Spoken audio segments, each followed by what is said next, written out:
সকলো elected G P president A P member জিলা পৰিষদ সকলোকে একজোট কৰি তেওঁলোকৰ ভিউজটো আমৰা শুনিলোঁ আজি সাউথ কৰিমগঞ্জত আছিল জিলা পৰিষদ চেয়াৰমেনে কল কৰিছে আমি আছিলোঁ বিজয় মালাকাৰ আমাৰ বিধায়ক সকলো আছিলে সিদ্দিক আহমেদ আমাৰ সাউথ কৰিমগঞ্জৰ বিধায়ক মহোদয় আছিল সাউথ কৰিমগঞ্জৰ ডেভেলপমেণ্ট সাউথ কৰিমগঞ্জৰ গাঁও পঞ্চায়তৰ যাতে আৰু ভালকৈ ডেভেলপমেণ্ট কৰিব পাৰে আৰু অগ্ৰগতি ভাল পায় PNID ডিপাৰ্টমেণ্টৰ কাম কাজত সেইকাৰণে আলোচনা হৈছে আৰু বেলেগ অকল সাউথ কৰিমগঞ্জ বাকীবিলাক কৰা নাই নালাগে নেকি নৰ্থত নালাগে নাই নৰ্থতো নাই 2 দিন পিছত হ'ব নৰ্থত মানে কেন্দ্ৰীয় মানে নৰ্থৰ কেন্দ্ৰীয় ডিক্লেয়াৰ হৈ আহিব ইলেকশ্যনটো আপোনালোকে দেখিছে যে ইলেকশ্যন অলৰেডি 15, 16, 17 তাৰিখৰ ভিতৰত কিবা ঘোষণা হ'ব পাৰে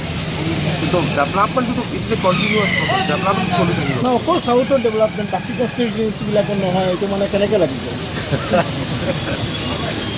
নৰ্থৰ মিটিংটো হয়তো 2 দিন আগে পিছে হ'ব বাটাকান্দিটো কৰিলোঁ ৰামকৃষ্ণনগৰটো হৈ গ'ল এতিয়া আজি ৰামকৃষ্ণতো কেন্দ্ৰীয় ডিক্লেয়াৰ বাটাৰকান্দিও ডিক্লেয়াৰ যে সাউথৰ কেন্দ্ৰীয় ডিক্লেয়াৰ নহয় নাই আপোনালোকে এটা ভাল ৰিজাল্ট পাব